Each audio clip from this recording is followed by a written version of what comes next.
हम अंजुमन तरक्की पसंद मुसन्निफीन इस्लामाबाद के प्लेटफॉर्म से आप सबको आज के सेशन में खुशामदीद कहते हैं।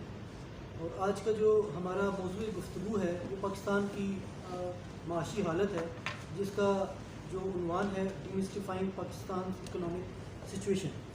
और इस मौजू पर इज़हार ख्याल के लिए हमने जिन माहिर माशियात को आज इज़हार ख्याल की दावत दी है वो दोस्तों, जैसा कि आप जानते हैं कि पाकिस्तान की माशी सूरत हाल बहुत ही मखदूश है, तो हमने सोचा कि हम नए साल का आगाज़ अपने कैलेंडर का इकोनॉमिक सिचुएशन की एक डिस्कशन से करें। और मेरे ज़हन में फ़ौरन आबिद सुलैरी साहब का ख्याल आया।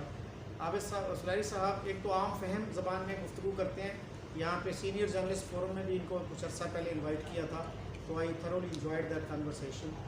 और दूसरा इनका एजाज़ ये है कि इनका थिंक टैंक जो है it has been consistently ranked as number 1 in Pakistan. तो ये हम सब के लिए भी फ़ख्र की बात है कि SDPI जो है it has been doing so well.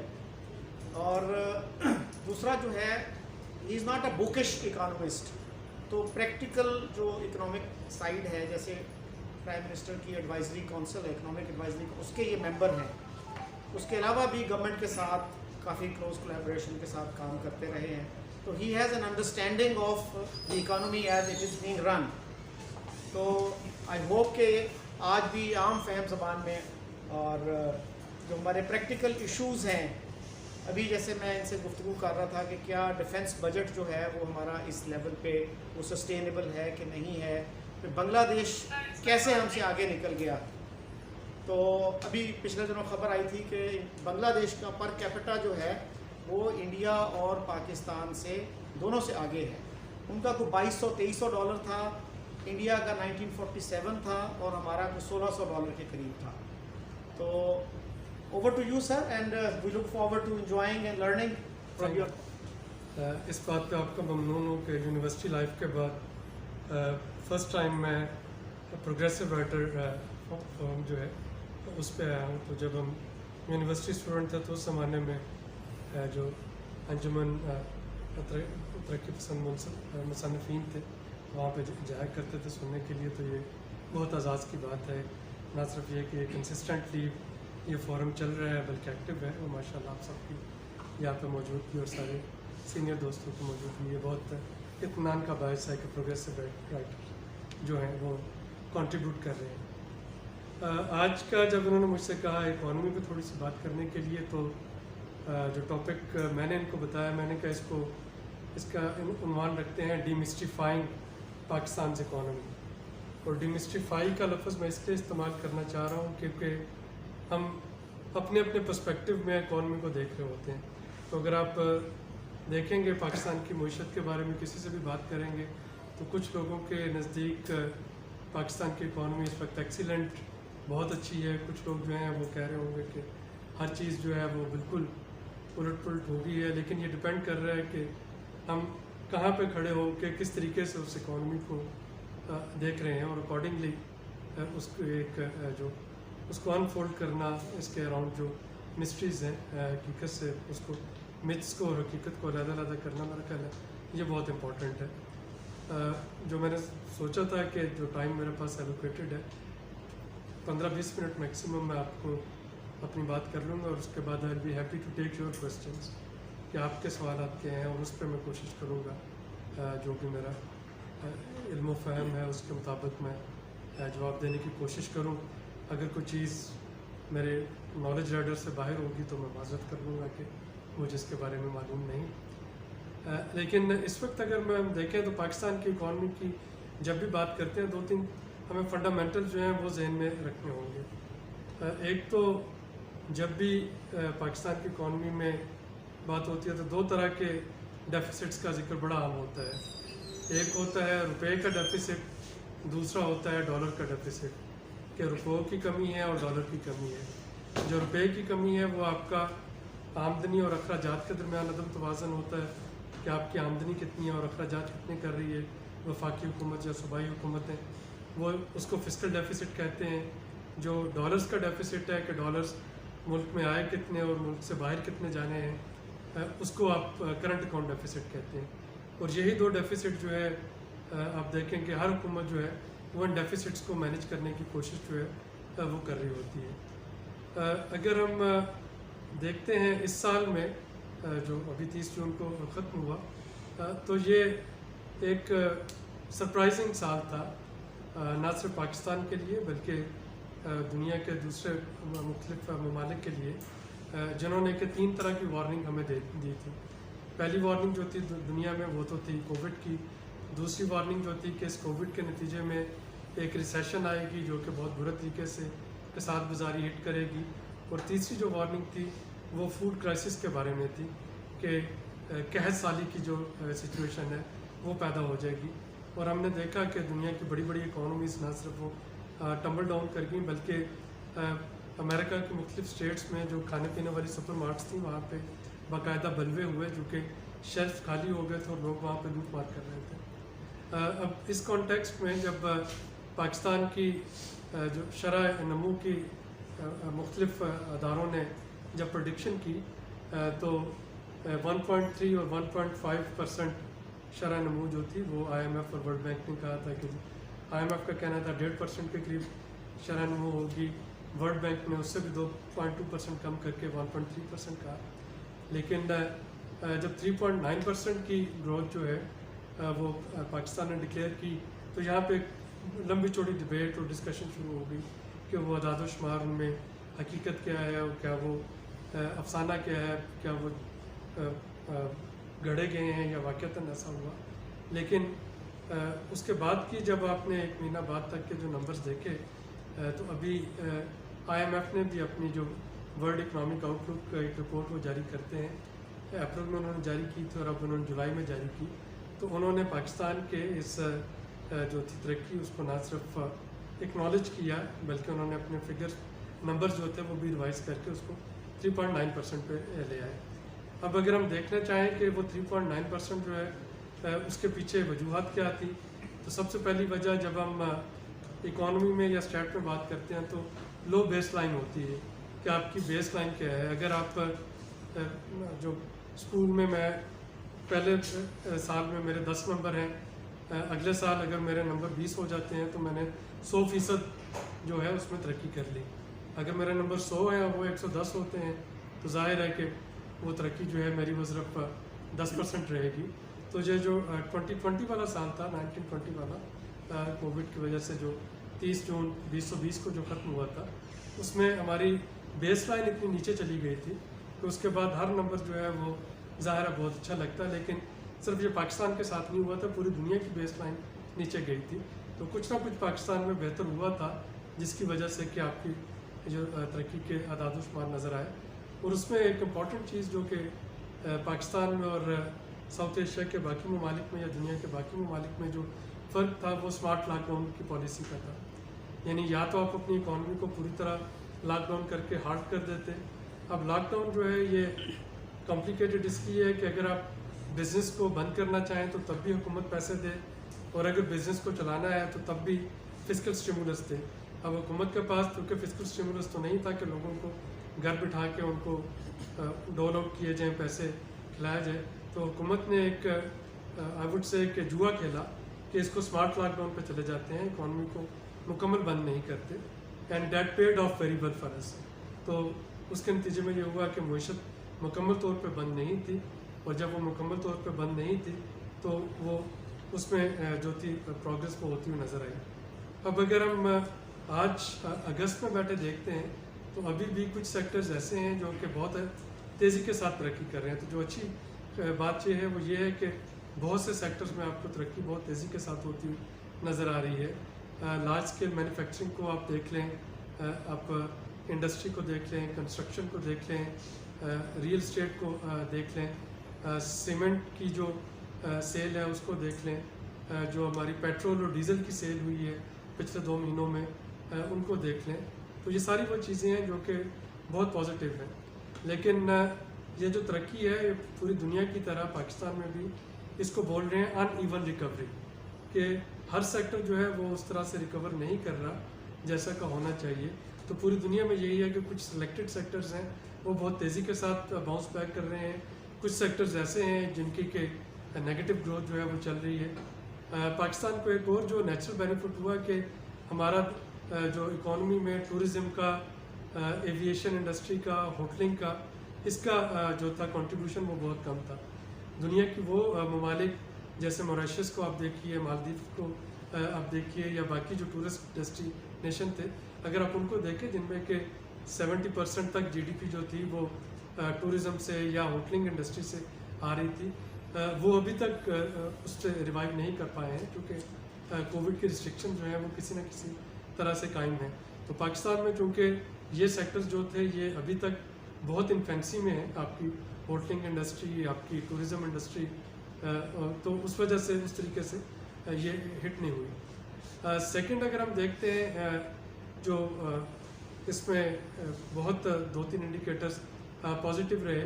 एक रेमिटेंसेस का इंडिकेटर जो है वो बहुत पॉजिटिव रहा, यानी जितनी हमारी वो है इस पर ट्रेड डेफिसिट, तकरीबन उतना ही हमने अपनी रेमिटेंसेस से कवर किया, बल्कि हमारी रेमिटेंसेस जो थी वो हमारी एक्सपोर्ट से ज़्यादा बढ़ गई। उसमें जो 2-3 नुमाया फैक्टर जो हैं वो शामिल हैं। पहला फैक्टर तो फाटफ के कवानीन पे अमल करने के लिए, ग्रे लिस्ट से निकलने के लिए जो इनडायरेक्ट रेमिटेंसेस थी वो अब जो हुंडी और हवाला और बाकी मुख्तलिफ चैनल से आ रही थी वो अब डायरेक्ट बैंकिंग चैनल के ज़रिए आना शुरू हो गई और आपके वो सिस्टम में दर्ज हो रहा था। वरना पहले हो ये रहा था कि मुझे अगर इंग्लैंड से कुछ पाउंड भेजने हैं, मैं जाके वहाँ पे किसी वो जो ज़्यादातर पाकिस्तानी जो फ़ोन सिम्स भेजते हैं या ट्रैवल एजेंट हैं उनको जाके 500 पाउंड देता था, वो किसी को यहाँ पे गुजर खान में या गुजरात में फ़ोन कर देते थे कि जी इतने पैसे आबिद के घर में इतने रुपए भिजवा दें। तो पाउंड जो थे वो इंग्लैंड में रहते थे, रुपए जो थे वो इधर मेरे घर ट्रांसफ़र हो जाते थे और वो फॉरेन एक्सचेंज रिजर्व्स में वो कहीं भी नहीं आते थे, ना वो कहीं पे डॉक्यूमेंट होते थे। अब फाटक के शराइत को पूरा करने के लिए जो इस सेक्टर पे थोड़ा सा रेगुलेशन करने की कोशिश की गई, तो एक तो ये सिलसिला जो है वो बंद हो गया। दूसरा रोशन डिजिटल अकाउंट्स और बाकी जो बैंक्स ने मुख्तलिफ इंसेंटिव्स दिए, तो उसकी वजह से लोगों के लिए बाहर से पैसे भेजना बड़ा आसान हो गया।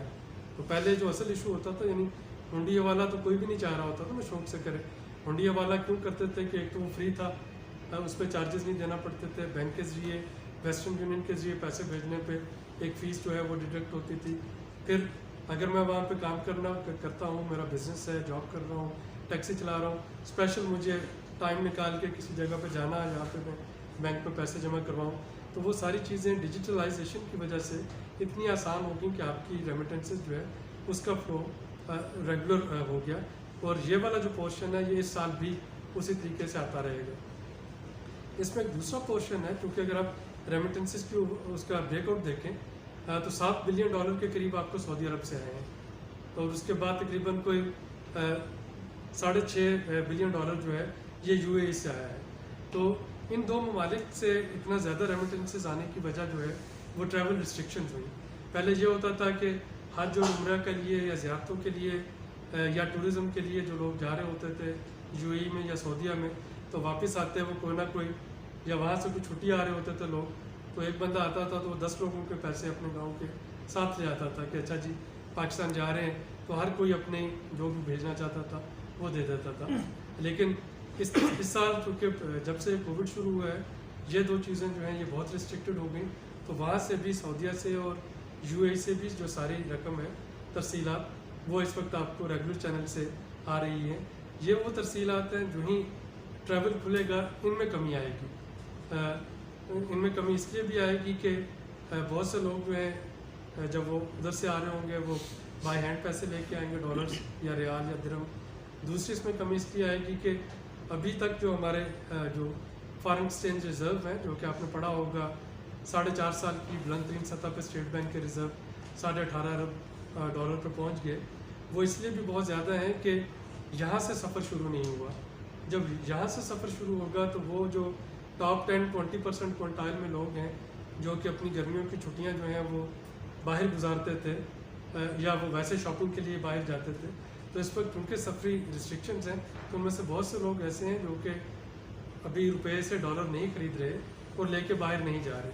तो ये वाला जो होगा 2022 में, इस माली साल में, ये वाला पोर्शन जो है ये हमारा कट होगा कि रेमिटेंसेस में भी शायद थोड़ी सी कमी देखने में आए, उस पीक पे नहीं आएंगी जितनी आ रही थी, और यहाँ से भी जो डॉलर्स हैं उनके जाने का सिलसिला जो है वो शुरू हो जाएगा।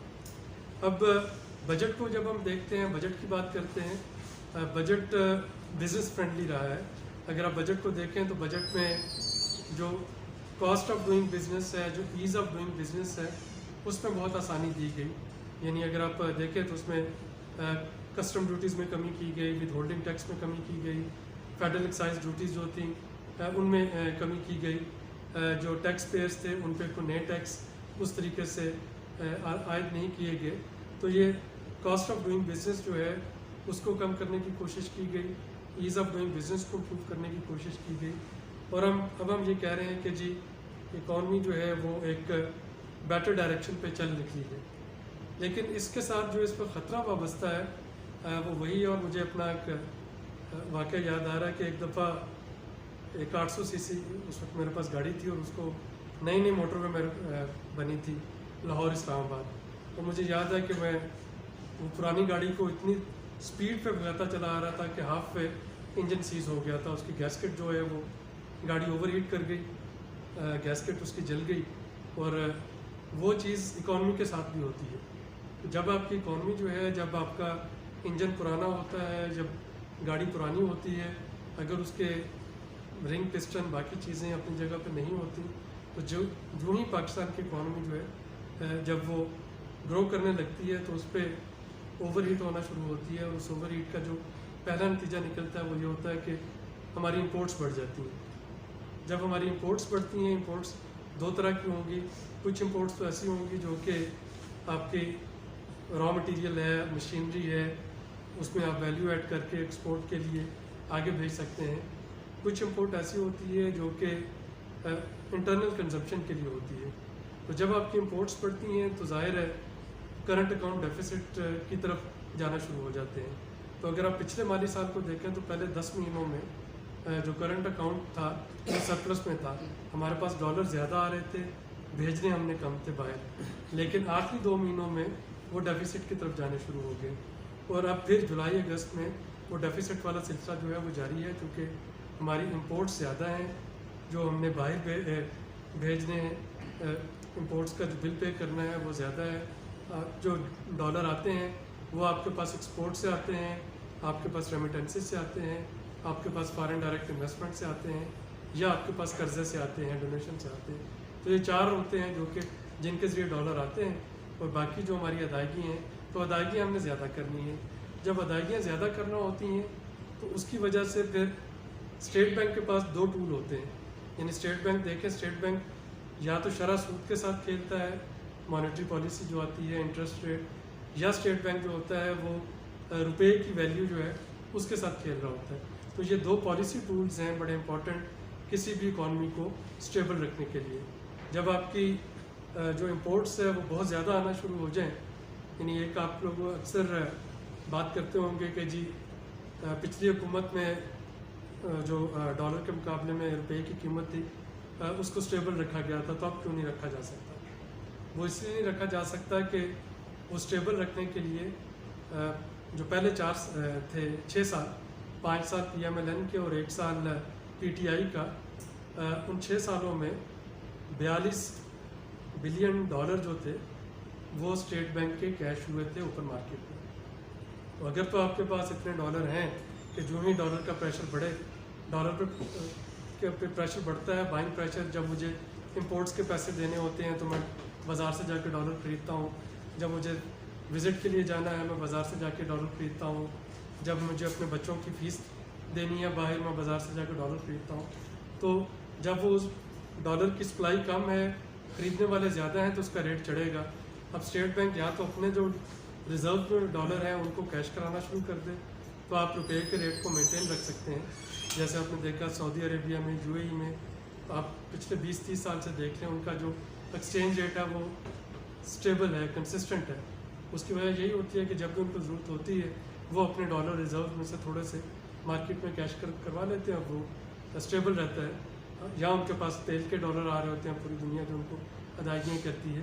तो हमारे पास चूँकि सिचुएशन नहीं है, तो या तो उस डॉलर को आप स्टेट बैंक के रिज़र्व से वो डॉलर मार्केट में फेंकते जाएं, रेट को कंट्रोल रखें। یہ ایک آپشن ہے پاکستان جیسے ملکوں کے پاس یہاں پہ امپورٹ زیادہ ہوتی ہے، لیکن اس کا ایک نقصان ہے.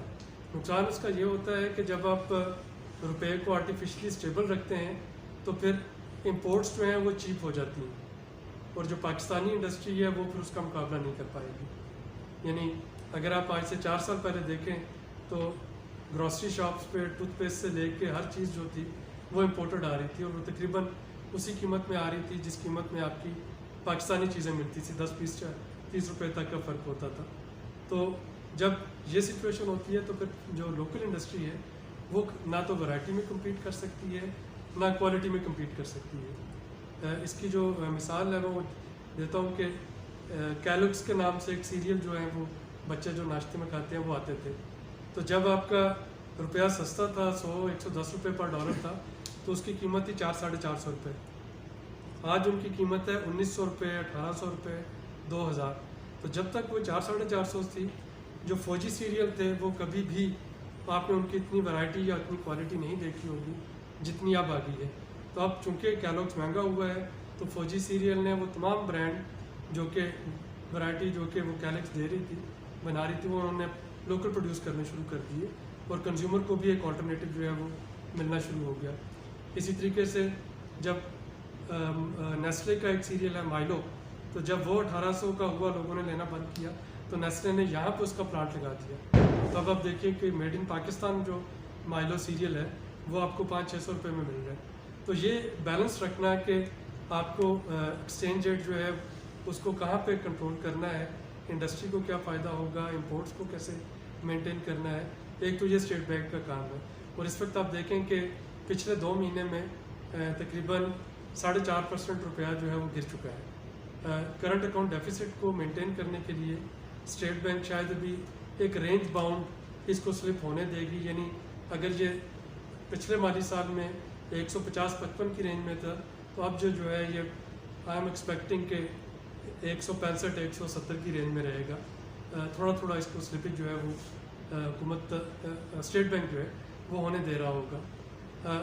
اچھا، یہ جو گریجول سلپیج ہے اس سے ہم سب ایڈجسٹ ہو جاتے ہیں. اگر ہم اس کو 4 سال تک یا 5 سال تک روکے رکھیں تو پھر اس کا نتیجہ یہ ہوتا ہے کہ آپ کو ایک دم سے اس کو ڈیپریشیٹ کرنا پڑتا ہے، تو اس کے بڑے ڈیزاسٹرس پھر نتائج نکلتے ہیں. تو اگر تو اس کو پچھلے 5 سالوں میں بھی اسی طریقے سے 110 سے 12-15-20 تو وہ گریجولی 130-40 پہ آتا تو شاید آج حالات اتنے برے نہ ہوتے. لیکن اس کی وجہ سے ایک دم شروع میں حکومت کو جو ہے وہ کنٹریکشنری پالیسیز جو ہے وہ اپنانا پڑی. اب گروتھ جو ہے وہ اپنی جگہ پہ ہو رہی ہوگی، لیکن اس کے نتیجے میں لوگ شکایت کرتے ہیں کہ مہنگائی بڑھ رہی ہے. تو گروتھ کا کیا فائدہ ہوا؟ گروتھ اپنی جگہ پہ چل رہی ہوگی، مہنگائی اپنی جگہ پہ چلتی رہے گی. مہنگائی میں کمی آتے اگلے 5-6 مہینوں میں کم از کم میں نہیں فورسی کر رہا، اور اس کے 2-3 فیکٹرز ہیں. کچھ چیزیں اس لیے مہنگی ہو رہی ہیں کہ آپ کی انٹرنیشنل جو کموڈٹی پرائسز ہے وہ چڑھ گئی ہیں. کووڈ کے جو ویکسین انرول ہو رہی ہے اسی طریقے سے دنیا میں چیزوں کی ڈیمانڈ بڑھتی چلی جا رہی ہے. تو اس وقت تمام وہ چیزیں جو کہ پاکستان امپورٹ کر رہا ہے، خواہ وہ پیٹرولیم پرائسز پروڈکٹ ہیں، یا وہ خوردنی تیل ہے، یا وہ دالیں ہیں، یا وہ چینی ہے، یا وہ گندم ہے، ہر چیز کی قیمت اگر آپ دیکھیں تو وہ جو ہے 50% سے زیادہ پچھلے 6-7 مہینوں میں اس میں اضافہ ہو چکا ہے. پیٹرولیم پرائسز جو تھیں اگر آپ یاد کریں تو پچھلے سال انہی دنوں میں امریکہ میں پیٹرولیم پرائسز نیگیٹو چلی گئی تھی. تو وہاں پہ کچھ فیوچر کے سپٹمبر کے جو سودے تھے سپٹمبر 20 کے وہ نیگیٹو میں ہوئے تھے. ریفائنریز نے جیب سے ڈالر دے کے اپنا اسٹاک جو ہے وہ اٹھوایا تھا، کیونکہ ان کے لیے اب اس کو اسٹور کرنے کی جگہ نہیں تھی. آج وہی جو ہے اب وہ $76 پر بیرل پہ پہنچ گیا ہے. تو یہ پیٹرولیم پروڈکٹ بڑھیں گی، پاکستان میں ہر چیز اس کے حساب سے بڑھی ہوگی. ایڈیبل آئل جو ہے، سویابین آئل، پام آئل، اس کی مانگ میں اضافہ ہوا ہے. اس سے پاکستان میں ایڈیبل آئل کی پرائس میں اضافہ ہوگا، پلس پولٹری فیڈ میں اضافہ ہوگا. پولٹری فیڈ کے لیے جو سویابین آئل ہے اور سویابین وہ ایک اس کا جزو ہے، اس سے آپ کی چکن پرائس جو ہے وہ بڑھے گی. دالیں جب ہم امپورٹ کریں گے، اسپیشلی چنے کی دال، اس میں کوئی 35-40% اضافہ ہو چکا ہے 6 مہینے میں، اس میں آپ کو اضافہ دیکھنے میں نظر آئے گا. اور یہی حساب چینی اور گندم میں ہوگا، جو کہ اس وقت حکومت تقریباً 6 लाख टन जो है वो चीनी इंपोर्ट कर रही है, 2 मिलियन मेट्रिक टन जो है वो गंदम इंपोर्ट कर रही है ताकि उसके स्ट्रेटेजिक रिजर्व जो है यहाँ पे रखे जा सकें, तो उसका प्रेशर जो है वो अपनी जगह पे पड़ेगा। तो ये तो हो गया जो आपकी इंपोर्टेड महंगाई है। दूसरी किस्म की जो महंगाई होती है वो है जो आपकी पेरिशेबल कमोडिटीज़, उनमें सीजनल फ्लक्चुएशन आती है। पुलवामा वाक़या से पहले तक वाघा बॉर्डर पर ट्रेड होती थी और दोनों तरफ का तकरीबन पूरा पाकिस्तान और इंडिया में पंजाब, हरियाणा, दिल्ली, वहाँ पे ये टमाटर, हरी मिर्च, प्याज, अदरक, लहसुन, केले वेले, इनकी जो कीमत है दोनों तरफ वो बैलेंस रहती थी। यूँ ही हमारे पास कोई क्रंच आता था कि सिंध से टमाटर आने बंद हो गए, अभी केपी की फसल आने में टाइम लगेगा, तो फौरी तौर पे वाघा बॉर्डर से टमाटर आ जाते थे, या सब्ज़ मिर्च आ जाती थी, या लहसुन या प्याज, और यही इंडिया हमसे मंगवा लेता था। अब चूँकि बॉर्डर ट्रेड आपकी बिल्कुल बंद है, इन चीज़ों की स्टोरेज फैसिलिटीज़ हमारे पास नहीं है, तो इससे ये होता है कि या तो ये चीज़ें जो हैं ये कोड़ियों में बिक्री होती हैं, किसान के पास हार्वेस्टिंग सीज़न पे वो टमाटरों को या इसको सब्ज़ मिर्च को स्टोर तो नहीं कर सकता, तो या तो वो उसको कोड़ियों के भाव फेंक रहा होता है, या फिर ये होता है कि आपके पास एकदम से शॉर्टेज आती है और जो शहर में सार्फिन है उनके लिए ये आउट ऑफ रेंज होती चली जा रही है। तो ये वाली जो महंगाई है ये भी इसी तरीके से चलती रहेगी जब तक आपके पास स्टोरेज नहीं बनती, और वो कोई एक दिन का या एक महीने का या एक साल का प्रोसेस नहीं है। तीसरी किस्म की जो महंगाई है वो है एडमिनिस्ट्रेटिव फेलियर या एडमिनिस्ट्रेटिव मेजर्स। वहाँ पे गवर्नमेंट जो है वो कुछ कर सकती है, और गवर्नमेंट भी, फेडरल गवर्नमेंट शायद वहाँ पे भी कुछ नहीं कर सकती। वहाँ पे प्रोविंशियल गवर्नमेंट और डिस्ट्रिक्ट एडमिनिस्ट्रेशन जो है ये उसका काम है कि वो कितनी फ़ाल है, वो किस तरीके से चीज़ों के रेट्स जो हैं उनको स्टेबल रखवाने में मदद कर सकती है। जिस ज़िले का डीसी या एसी जो हैं वो एक्टिव होंगे, वहाँ पे आप देखिए कि शायद डीसी प्राइसेस जो हैं वो इम्प्लीमेंट कराना आसान होगा। जिस ज़िले में डीसी, बड़े ज़िले अजला जो हैं स्पेशली लाहौर फॉर एग्जांपल, तो अगर डीसी जो है वो और 110 जगह पे उलझा हुआ है तो वहाँ पे उस एडमिनिस्ट्रेशन जो है वो भी उस तरीके से लैक्स हो जाती है। तो महंगाई को तो हुकूमत कंट्रोल नहीं कर पाएगी, लेकिन एक चीज़ जो हुकूमत कर सकती है वो ये है लोगों की क़ुव्वत ख़रीद में इजाफा करना और उसमें बेहतरी लेके आना, कि उनको वो किस तरीके से बेहतर बना सकती है। उसके लिए एहसास प्रोग्राम जो है घर घर जाके GPS मार्क्स के हिसाब से डाटा जो है वो तकरीबन पूरे पाकिस्तान का इकट्ठा हो चुका है। वो 31 अगस्त तक ऑलमोस्ट 80% डाटा पूरे पाकिस्तान का हुकूमत के पास होगा। उसको नादरा के डाटा के साथ ट्रायंगुलेट करके तो ऑलरेडी, और अभी हुकूमत जो है वो नादरा डेस्क लगा रही है कि वो लोग जिनके पास अगर सर्वे टीम्स नहीं पहुंची तो वो लोग वहाँ पे जाके एनरोल हो जाएं, अपने को ऐप दे दें। एक ऐप भी आजकल में ग़ालिबन जब हुकूमत की थर्ड वो होगी एनिवर्सरी 18 अगस्त को शायद एक ऐप भी लॉन्च हो रही है कि कोई भी अपना शनाख्ती कार्ड एंटर करके देख सकता है कि वो एहसास प्रोग्राम में एनरोल्ड है या नहीं है, और जो लोग एनरोल्ड नहीं हैं वो फिर जाके डेस्क पे अपने आप को रजिस्टर करवा सकते हैं। जो मैं आने वाले दिनों में देख रहा हूँ, हो सकता है कि अगर वो अगले 2 सालों में ना हो तो जो नेक्स्ट जो भी गवर्नमेंट आए उसके टेन्योर में हो रहा हो, वो है कि अब हम आहिस्ता आहिस्ता टारगेटेड सब्सिडीज़ की तरफ जा रहे होंगे। हमारा जो गैप है फिस्कल डेफिसिट और करंट अकाउंट डेफिसिट, वो एक इस तरह का साइकिल है कि उसमें IMF के पास पाकिस्तान को हर सूरत में जाना पड़ता है। होता ये है कि जो भी हुकूमत आती है वो IMF के पास जाती है, IMF आपको 3 साल का कर्ज़ा देता है या 4 साल का। जब वो कर्ज़ा ख़त्म होता है तो इलेक्शन ईयर शुरू हो जाता है।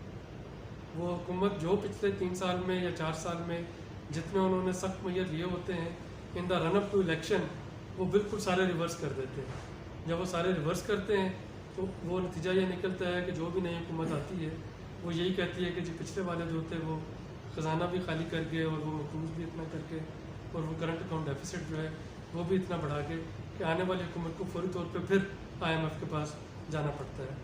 अब IMF के साथ इस वक्त जो मुज़ाकरात हैं वो स्टेलमेंट का शिकार है। हमारा जो रिव्यू होना था ये जून में वो नहीं हुआ, जो change of guard I ministry of finance में, तो वो नहीं हुआ। अब जो 6वां और 7वां रिव्यू है ये इकट्ठा सितंबर के लिए शायद प्लान किया जा रहा है कि उसमें होगा। IMF के पास इस वक्त दो बॉटल नेक्स हैं जिस पे कि इस वक्त मेरे ख्याल में मुज़ाकरा जो है वो अटके हुए हैं। एक एनर्जी सेक्टर डेट का है कि जी एनर्जी सेक्टर डेट को किस तरीके से ख़त्म करना है, और दूसरा जो है वो रेवेन्यू का है। लेकिन उससे तीसरा जो बड़ा है, IMF इन नंबर्स को भी शायद इग्नोर कर दे। अगर आप रेवेन्यू को देखते हैं तो इस साल रेवेन्यू जो था, ये जो अगर आपने जुलाई का महीना देखा तो जो टारगेट था उससे 30% ज़्यादा हुकूमत ने रेवेन्यू इकट्ठा कर लिया। वो 30% ज़्यादा, और ये रेवेन्यू इसी तरह से इकट्ठा होता रहेगा। ये जो इस साल का टारगेट है ये अचीव करना तो मुश्किल चीज़ नहीं है। उसकी वजह यह है कि 50% जो रेवेन्यू है वो कस्टम ड्यूटी से आता है। तो जब आपकी इंपोर्ट बढ़ेंगी तो उसी हिसाब से कस्टम ड्यूटी बढ़ेगी, और वो रेवेन्यू में आ जाएगा। इसी तरीके से जो इन्फ्लेशन होगी 10%, तो रेवेन्यू में भी कीमतें बढ़ेंगी तो टैक्स भी उन पे जो GST लग रहा है बढ़ जाएगा, तो 10% आपको वहाँ से मिल जाएगा। बाकी ये जो पॉइंट ऑफ सेल्स को FPR के डाटाबेस से मुख्तलिफ रिटेल शॉप्स को कर रहे हैं, उससे जो है पैसे आ जाएंगे। अभी जो है 2 फ्रीक्वेंसीज जो हैं वो नई एलोकेट हो रही हैं, 1200 मेगाहर्ट्ज़ और 1500 मेगाहर्ट्ज़। ये सारे मोबाइल